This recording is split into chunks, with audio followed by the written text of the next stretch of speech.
The curtains are drawn tight. Lowe's Angels, 1934. Late afternoon light presses against the heavy fabric but never enters the suite. Inside the Biltmore Hotel, the air smells faintly of cigar smoke and furniture polish. A long mahogany table divides the room, no secretaries, no assistants, just men who decide what the world sees. Louis B. Mayer sits forward in his chair, thick hands folded, eyes fixed on the man across from him. Jack Warner leans back but not comfortably. Harry Cohn stares at the carpet for a moment, then at the door, as if calculating how quickly he could leave without appearing to flee. Joseph Ibreen adjusts his cuffs. He does not look powerful, he looks tidy, controlled. A former newspaperman with careful hair and a careful suit, his voice when he finally speaks is almost conversational. "I believe we can solve this quietly," he says. No one interrupts him. On the table in front of him is a single typed page. He does not slide it dramatically, he does not tap it for emphasis. He simply places his fingertips on the corner and turns it slightly so that Mayer can read the first line. The paper represents something none of these men can afford to test. Outside this room, Hollywood still believes it owns America's imagination. The Depression has battered banks, farms, railroads, but theaters are full. People still line up in Kansas, Ohio, Georgia. For 90 minutes, they forget everything. And these men supply that forgetfulness. They build stars from nothing. They bury scandals before the ink dries. They decide who works, who disappears, who marries, who divorces, who never speaks again. They are not used to being told no. Joseph Breen does not raise his voice. He does not threaten. He simply explains in precise language that the production code will now be enforced in full. Not suggested. Not negotiated. Enforced. The room does not react at first. Mayer's jaw tightens slightly. Warner's fingers stop drumming the table. Cohn shifts in his chair, leather creaking too loudly in the silence. Breen continues. "If the code is violated," he says evenly, "pictures will not receive approval. Without approval, they will not be exhibited." He lets that sit. Everyone in the room understands what that means. America is not one audience. It is hundreds of local boards, religious groups, Catholic organizations mobilizing boycotts, city councils eager to prove moral backbone. A film without approval can be cut to pieces or barred entirely. Breen is not holding a weapon. He is holding distribution. He looks at Mayer first. The MGM chief's expression barely changes, but his eyes sharpen. Mayer built his empire on polish, prestige, clean fantasy. He has always claimed moral superiority over the more reckless studios. But even he knows what's at stake. Because the films making the most money right now are not clean. They are sharp, fast, suggestive, gangsters with charm, women with hunger, dialogue that dances right up to the edge of indecency and winks. Audiences love it. And Breen is telling them it ends now. Warner leans forward slightly. "What exactly are you proposing?" he asks, tone carefully neutral. Breen does not look at him immediately. That is deliberate. He straightens the paper again. "No more sympathy for criminals," he says calmly. "No explicit references to sexual relationships outside marriage, no ridicule of the clergy, no excessive or lustful kissing, no miscegenation, no profanity even in implication." Each phrase lands softly. Each phrase removes a layer of what has been selling tickets.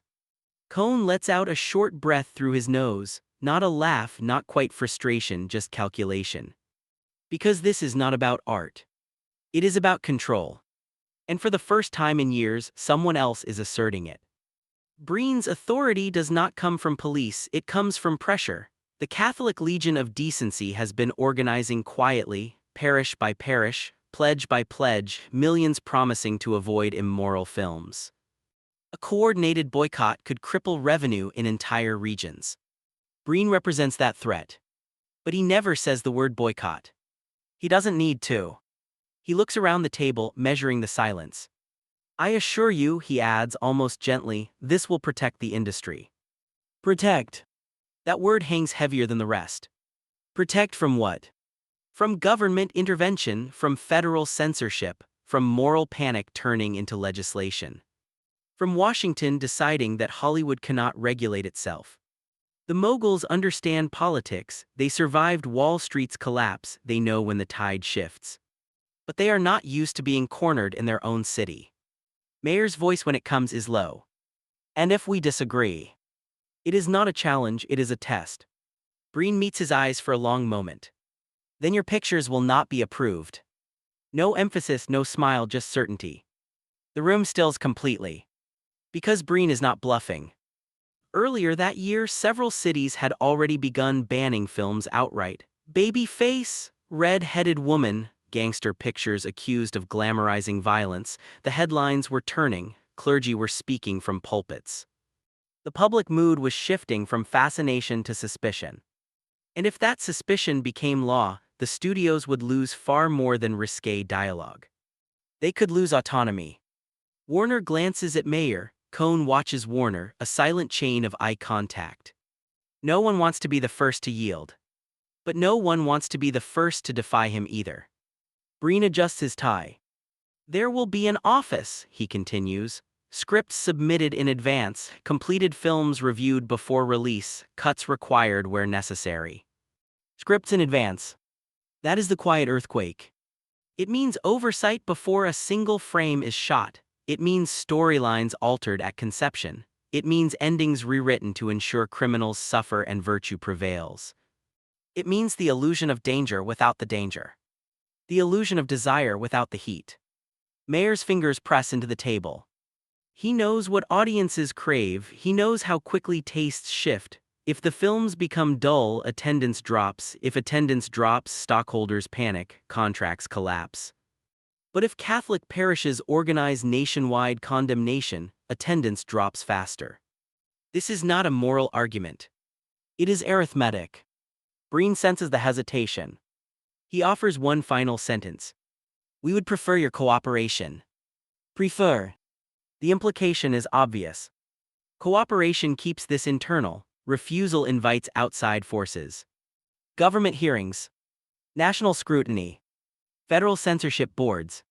The men in this room have built kingdoms out of fragile illusions, stars who cannot age, romance that cannot be questioned, power maintained through image. Now the image itself is being regulated. Warner clears his throat. So you're telling us, he says carefully, that from now on you decide what America sees. Breen pauses. A smaller man might rush to soften that. He does not. No, he replies evenly, the code does. And then for the first time he smiles. Not wide. Not smug. Just enough. The kind of smile that says the decision has already been made. The room falls silent in a new way. Not disbelief. Recognition. Because they understand something in that moment. Joseph Breen is not asking for permission. He is announcing a shift. And if they resist, the consequences will not be loud. They will be financial. They will be reputational. They will be national.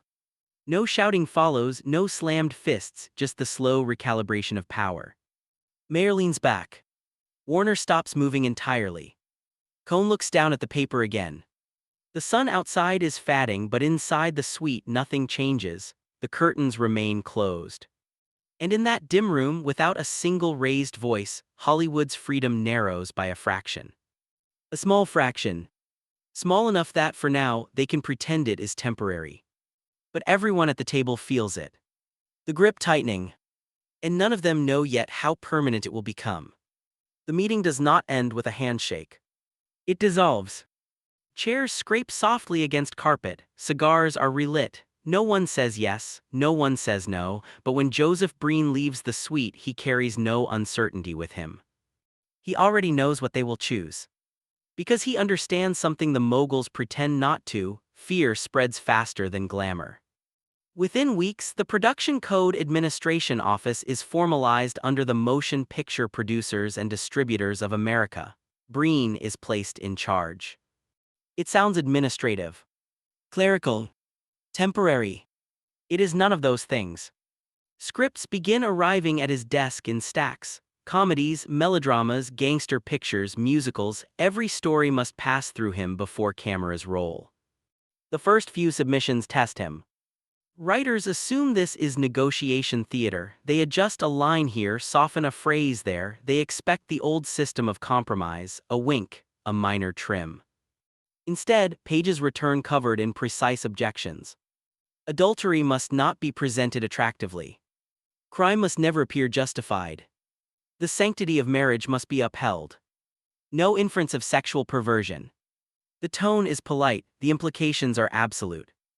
At Warner Bros., executives gather around revised pages of a gangster script.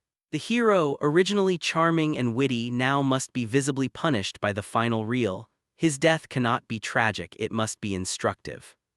At Columbia, Harry Cohn fumes quietly in his office. He built his studio on speed and risk. Pre-code films made money because they flirted with danger. Now danger must apologize for itself. Louis B. Mayer chooses a different approach. He adapts.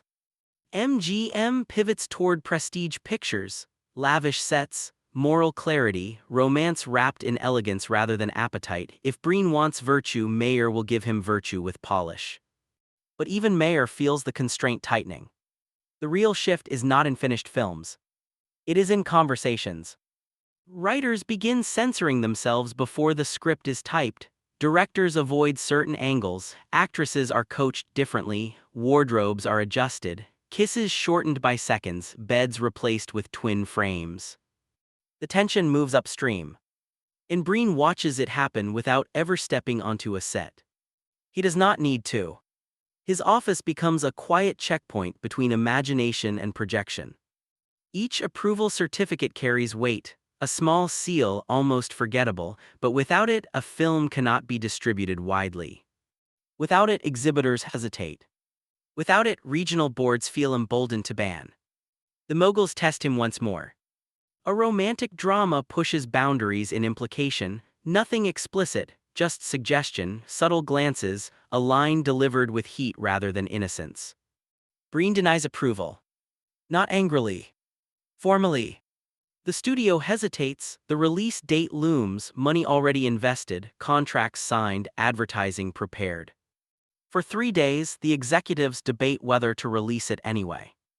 3 days of phone calls to theater chains, to regional distributors, quiet inquiries about tolerance levels. The answers are cautious. If it doesn't carry the code seal. That is all anyone needs to say. The studio cuts the scenes. The certificate is granted. A message travels through Hollywood faster than any memo. He will not bend. But Breen does not operate alone. Behind him is the Catholic Legion of Decency, now mobilizing millions of parishioners. In churches across America, priests read lists of condemned films. Congregants sign pledges to avoid immoral pictures. The boycott is not hypothetical. It is organized. Studio accountants begin modeling scenarios. What happens if entire Midwest territories drop attendance by 20%? What if southern states impose additional restrictions? What if Congress takes interest? The fear is not artistic suffocation. It is revenue collapse. In private, some executives consider replacing Breen, finding someone more flexible, more Hollywood-friendly. But Breen's leverage is not his personality. It is the climate. The early 1930s have shaken the country. Economic despair breeds moral anxiety. Scandals from the previous decades still linger in public memory. Fatty Arbuckle, drug deaths, studio cover-ups. Washington is watching. President Franklin D. Roosevelt is reshaping federal power through the New Deal. The government is expanding its reach into industries that once operated freely. If Hollywood appears reckless, it invites regulation. And regulation from Washington would be far harsher than Breen. That is the calculation that keeps Mayer awake at night. One evening, after a long review session, Breen receives a private visit from a studio intermediary, not one of the moguls themselves, someone quieter, discreet. The message is simple. Surely there's room for interpretation. Breen listens without interruption. He does not argue morality, he does not quote scripture, he speaks about stability. If we fail to demonstrate responsibility, he says calmly, others will impose it. He is not wrong. The intermediary leaves without a concession. The pattern continues. Films become safer. Dialogue becomes coded. Desire is implied rather than shown. Crime is punished swiftly. Villains repent or die. Audiences notice the change, though many cannot articulate it. Something sharper has dulled. But attendance does not collapse. In fact, some markets grow stronger. Parents feel reassured, religious leaders soften their tone, editorials shift from outrage to approval. The industry stabilizes. And that stability strengthens Breen's position. Because now the moguls cannot argue that morality costs profit. It protects it. Still, resentment simmers. In private screenings, directors grumble about artistic strangulation, writers joke bitterly about submitting scripts to a priest before a producer. Actors complain that their characters have lost complexity. But the jokes are careful. Because Breen's office keeps records. Correspondence, objections, approvals. Every studio is aware that antagonizing him publicly could reignite scrutiny. And scrutiny is bad for business. The most profound change is invisible. Ambition narrows. Stories that might have been written are never pitched, themes considered risky are abandoned at conception, entire genres shift tone. The gangster era fades, crime stories remain, but criminals are less seductive. Women who once manipulated systems are rewritten into cautionary tales. Hollywood does not collapse. It adjusts. An adjustment becomes habit. By late 1934, the code is no longer debated in that suite at the Biltmore. It is operational reality. Joseph Breen walks studio lots occasionally, not as a conqueror but as an administrator. Crew members recognize him but do not greet him warmly. He does not seek warmth. He seeks compliance. And he receives it. What began as a single sheet of paper on a polished table has become structural. A system. The moguls still own the studios. They still control contracts, publicity, distribution networks. But above every script now floats an invisible question. Will it pass? That question shapes decisions before Breen ever reads a line. And that is the true shift in power. Not loud. Not dramatic. Incremental. Permanent. In boardrooms across Hollywood, executives rarely mention that afternoon at the Biltmore anymore. They do not need to. The memory lingers in procedure. In caution. In the way conversations pause when someone suggests pushing a boundary. Because they all remember the smile. And the certainty behind it. But what none of them fully grasp yet is how long this arrangement will last. Or how deeply it will reshape not just films, but the culture watching them. By 1935, the arguments are over. Not because everyone agrees, but because resistance has become impractical.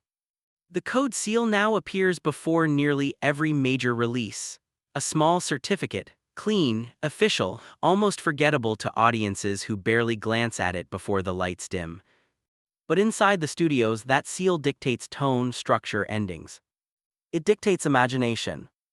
Writers learn the new boundaries the way soldiers learn terrain. You do not cross certain lines, you imply instead of show. You cut away before passion lingers too long, you make sure crime never wins. If a character sins, the script must punish them. If desire burns too brightly, it must cool by the final reel. Directors adapt. Some become clever within restriction, inventing subtle visual language, a glance through a doorway, a cigarette lit after a fade to black, dialogue layered with double meaning. Others feel something harder to name. Confinement. But no one calls it that publicly. Because the system works. The Legion of Decency reduces its public condemnations, newspaper editorials soften, congressional interest in federal film censorship fades into the background, the industry appears responsible. And responsible industries are left alone. That was the unspoken bargain. In private, Louis B. Mayer reframes the situation to his executives. He calls it discipline, he calls it protecting families, he calls it long-term stability. He does not call it surrender. Jack Warner, more pragmatic, focuses on efficiency. If rules are fixed, then strategy becomes clearer. Stories are engineered around compliance rather than rebellion. Risk is minimized. Harry Cohn never quite hides his irritation, but even he stops fighting. Because fighting costs money. And Breen has proven something critical: he is willing to delay releases. A delayed release is not just inconvenience, it is marketing wasted, theater schedules disrupted, investors anxious. The mere possibility of delay becomes enough. And so, by the late 1930s, Hollywood does not feel censored. It feels managed. That distinction matters. Censorship implies visible force: a cut, a ban, a public scandal. Management is quieter. A suggestion during script stage, a note about tone, a recommendation that a character's punishment be more explicit, a reminder that audiences must not sympathize too deeply with moral ambiguity. The shifts are incremental, but they accumulate. Consider the gangster films of the early 1930s: James Cagney's Swagger, Edward G. Robinson's Menace. Audiences thrilled at their rise even if the fall was inevitable. After Breen's enforcement, the rise becomes shorter, the moral lesson clearer. Crime no longer glimmers with possibility, it becomes a warning from the beginning. Or take female characters. Before 1934, women in certain films maneuvered through society with autonomy that unsettled conservative critics. They desired openly, they manipulated power, they left marriages. After enforcement, complexity narrows, independence is tempered, sexual agency becomes coded or redirected. The audience adjusts gradually. A generation grows up on stories that resolve neatly, morality reinforced, order restored. It feels normal. That is the quietest victory of all. Joseph Breen never becomes a celebrity. He is not photographed on red carpets. He does not appear in gossip columns. His power lives in memos and approvals. Yet studio heads continue to treat him with careful deference. When disputes arise, they are handled privately. Voices remain low, letters remain formal. Because the memory of 1934 lingers. They remember the alternative. Federal boards, public hearings, politicians seeking easy applause by condemning Hollywood excess. In many ways, Breen becomes a shield. A controlled firewall between creative chaos and political appetite. And that is the complexity no one admits publicly. He restricts them, but he also protects them. Through the late 1930s and into the 1940s, the code shapes genres. Film noir emerges within constraint, its darkness psychological rather than explicit. War films emphasize honor and sacrifice. Musicals glow with sanitized romance. The industry thrives financially, which makes rebellion harder to justify. Yet beneath the surface, tension never disappears. Writers whisper about stories they cannot tell. Directors privately screen European films that push boundaries differently. Actors chafe at roles flattened into virtue or villainy. But the system endures. And it endures because it does not feel temporary. That is the realization that settles over Hollywood slowly. This is not a passing phase of moral panic. It is infrastructure. Joseph Breen remains at the helm of the Production Code Administration for nearly 2 decades. 2 decades of quiet edits. 2 decades of sealed approvals. 2 decades of shaping narrative outcomes before cameras roll. By the time challenges to the code grow serious in the 1950s, an entire cinematic language has formed around its limits. Audiences have learned to read subtext because overt expression was forbidden. Directors have mastered implication because explicitness was denied. Ironically, constraint sometimes breeds sophistication. But it also leaves absence. Stories about race, sexuality, corruption within institutions, moral ambiguity without punishment remain largely untouched in mainstream American film for years. Not because no one imagined them, but because a single afternoon in a hotel suite redefined what was considered permissible risk. Joseph Breen retires in 1954. There is no dramatic farewell. No public reckoning.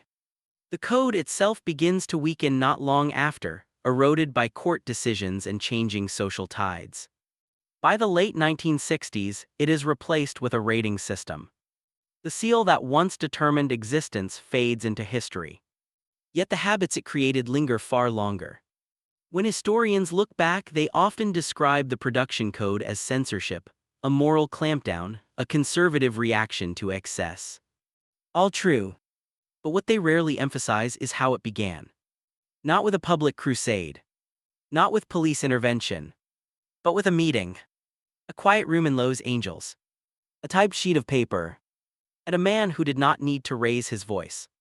The moguls in that room were powerful. They built empires out of illusion. They controlled faces, headlines, reputations. Yet in that moment, they recognized something fundamental. Power does not always belong to the loudest figure. Sometimes it belongs to the person who controls access. Access to audiences. Access to distribution. Access to legitimacy. Joseph Breen never owned a studio.